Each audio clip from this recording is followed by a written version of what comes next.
Idleness. Lent. Romans chapter 12, verse 11. Not slothful in business. When God made Adam and Eve, he put them in the Garden of Eden that he had planted. And out of the ground made the Lord God to grow every tree that is pleasant to the sight and good for food. And a river went out of Eden to water the garden. Everything grew there in the greatest profusion, the grape, the fig, the almond, the nut, the apple, golden wheat and bearded barley, and hardy rye. There was no lack of anything, and yet we are told, the Lord God took the man and put him into the Garden of Eden to dress it and to keep it. Even in Eden, Adam was not to be idle. Even before he fell, the obligation was laid on him to work. But when he fell, then the earth fell also. It no longer brought forth so luxuriantly as before, and man was forced to till it with the sweat of his brow. Work became hard labor. I would have you take note of the fact that man, when first created, was set to work.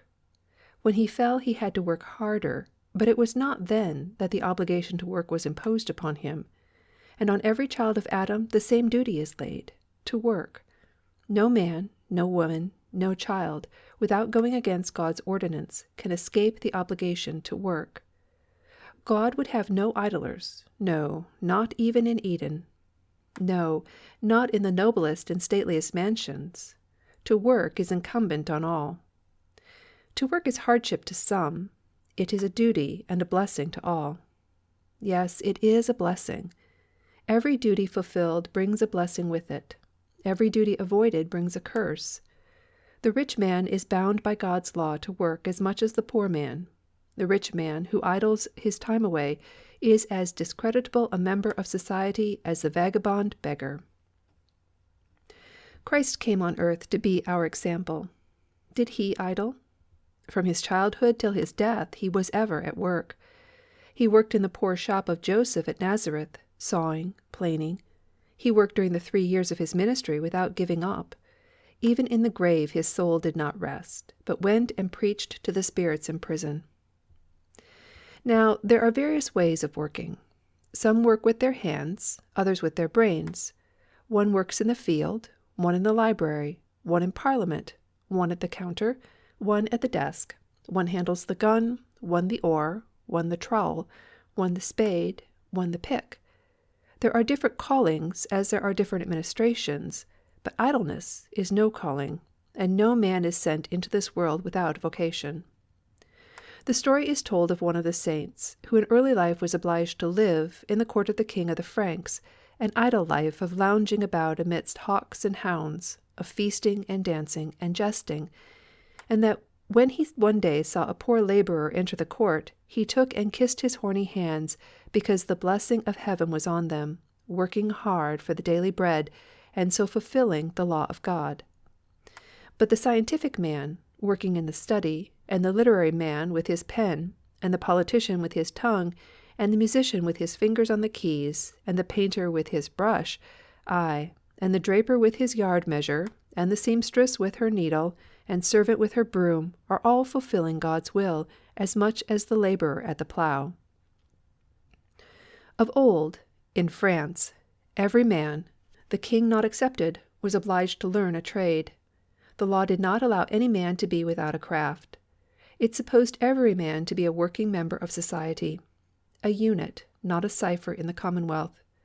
So every prince of the blood royal was put to a trade. That poor king, Louis XVI., who was guillotined by the Republicans, was apprenticed as a watchmaker, and when he was a king he loved to go on mending or making clocks. You know what a good example our young English princes set in that respect. How Prince Albert Victor and Prince George are on board a ship, being trained to be sailors, and working as hard as any ordinary midshipman.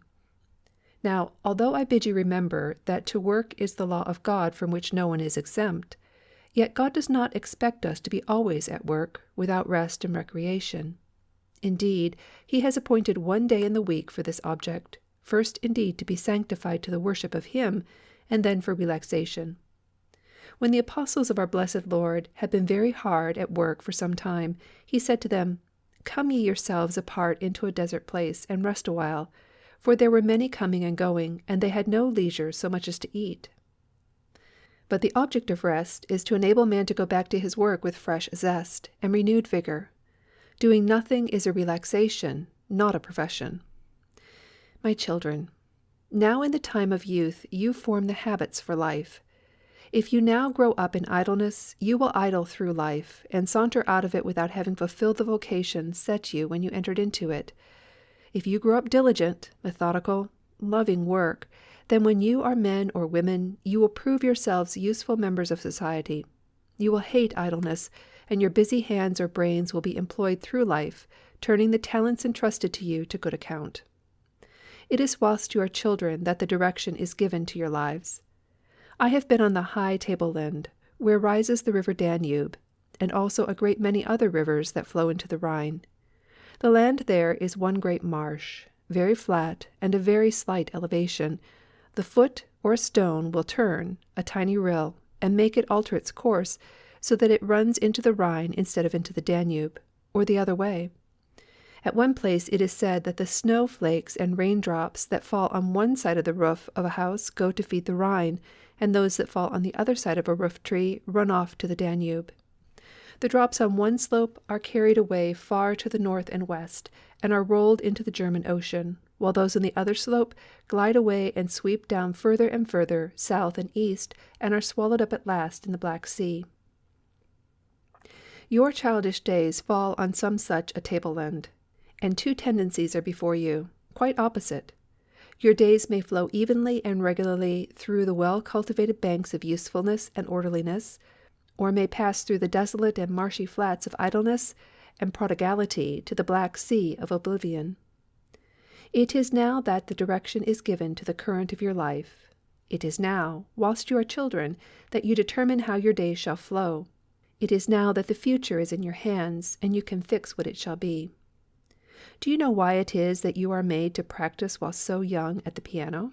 It is because after you are 14, your hands, if left untrained, will become too stiff to do the fingering of the keys. This is true to some extent with all your faculties. If you do not exercise them now, after a while the ability to use them will have gone from you. I know a man who dearly, passionately loved music, and was indeed a musical genius. He had not learned the piano as a boy. Well, he began it when he was past 20. He toiled at it till he was 75, when he died, and yet was never able to play an easy piece correctly. He had let slip the years when he might have learned, and could not recall them. You ought indeed to value these years of youth. There are so many things that you can acquire in them, which can only be learned later with great difficulty, if learned at all. This thought should stimulate you to activity. But there is a better thought than that to urge you on, to stir you to shake off idleness. It is that I have already set before you, the thought that God expects of every man that he shall work. I have no doubt you think that a person who is rich does not need to work. No, he need not work for his daily bread, but work at something he must, or he will fall from his vocation. If he has no need to work for himself, so much the more time has he in which to work for others. A great German poet wrote a play called Faust, in which he shows us a man with youth and wealth and talents, spending his time in amusement and pleasures, and finding misery therein. He has tried learning for its own sake, and finds disappointment therein. Then he tries to do good to his fellow men, to work for them, to drain marshes where men sicken with ague and fever, and cut roads for the advance of commerce, and build schools for the instruction of the ignorant, and then he finds that he is perfectly happy. He is happy because he is not idling, but working, and working for the benefit of his fellow men. I know a dear old lady. I have known her for many years. She has a nice income of her own. She need not, and does not work for her livelihood. But neither her brain nor her hand is ever idle. Both are constantly engaged working for others. In a little country parish she worked for the poor, made scrap-books for the children, knitted, cut out, and made articles of clothing for the needy. She has relations, and it is wonderful how their families have been supplied with useful things, mittens and shawls, and stockings and hoods, worked by those indefatigable hands. The busy mind foresaw what was wanted everywhere, and the nimble fingers worked to supply the want. Nor was the church forgotten. She grew flowers for the vases, she embroidered for the altar, she played the harmonium. The life of this old lady was one incessant round of good works, with the sunshine of God's blessing brightening and hallowing it.